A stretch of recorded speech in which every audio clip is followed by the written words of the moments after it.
Hi, I'm Sean, and what I have here in this session are the sulfur dioxide and LEL Citytech iSeries gas sensors, along with their evaluation kit.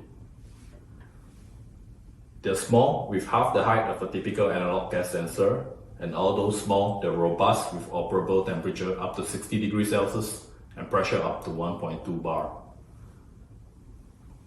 They have similar pins and can share a single UART interface. This means that various gas sensor types are interchangeable on a single design instrument.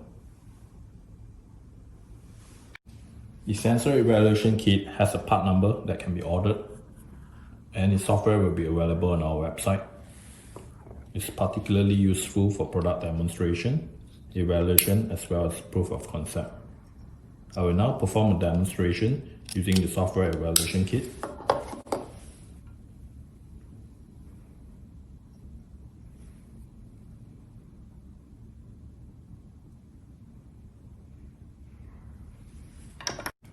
To use it, remove the tubing cover and snap mount the sensor onto the board according to the pin's placement.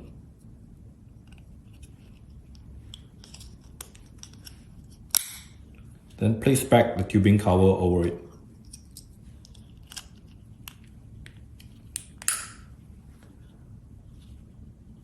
The sensor evaluation kit enables communication to the PC software via USB.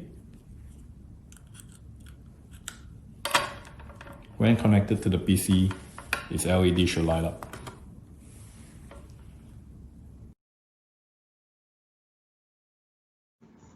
Once the USB is connected, the most recent COM port will show up on the list. Select it and click Connect. The operation mode and connection status will show green immediately. In order to get the graph working, we will need to turn off write protect mode and wake the sensor up by putting it to work mode.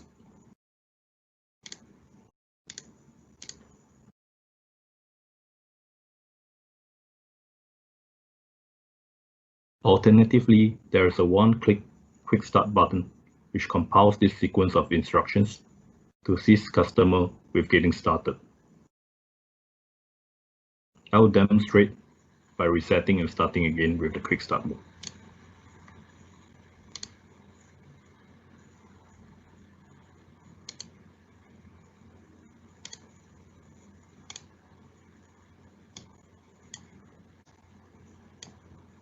Here, there are 4 commands that can be seen triggered when the quick start button is clicked. Turn off write protect, real-time clock synchronization, setting off user factor, and finally turn on work mode. There are a set of commands available in the iSeries sensor evaluation kit. Starting from the basic commands tab, it provides sensor reading and status.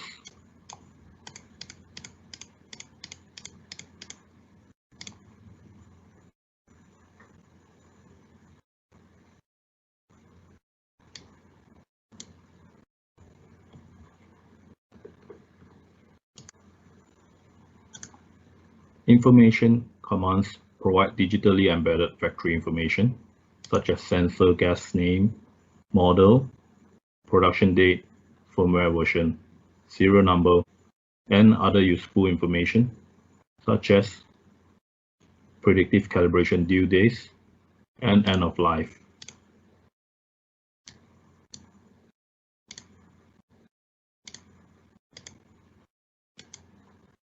In the advanced commands, there are 2 levels of lock which can be set for instrument to accept or refuse it. This is to ensure that no counterfeit sensors are swapped in. Take note that these IDs can only be set once. In the configuration commands tab, Aloha mode can be enabled to send readings periodically or when readings exceed a threshold. It also has the command for RTC synchronization and UF settings.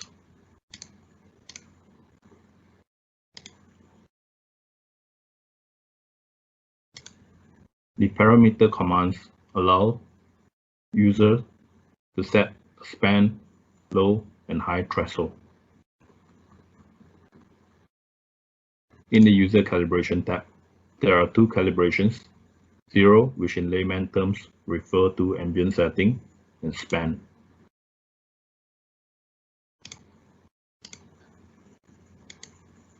It will take 60 seconds for calibration to complete, of which only the last 30 seconds recording takes place, whereas in the first 30 seconds, it expects the environment to stabilize.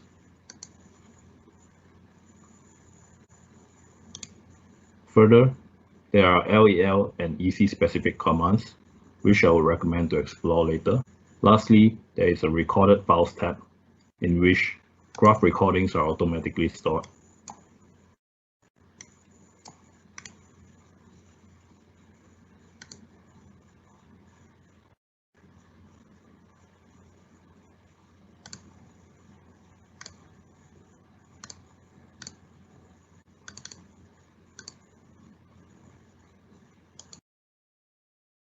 To wrap things up, there are many benefits of using the iSeries.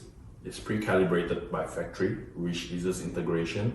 It has great diagnostics features. It can store sensor information digitally, and it comes with an OEM lock feature, which protects OEM's replacement business. Thank you.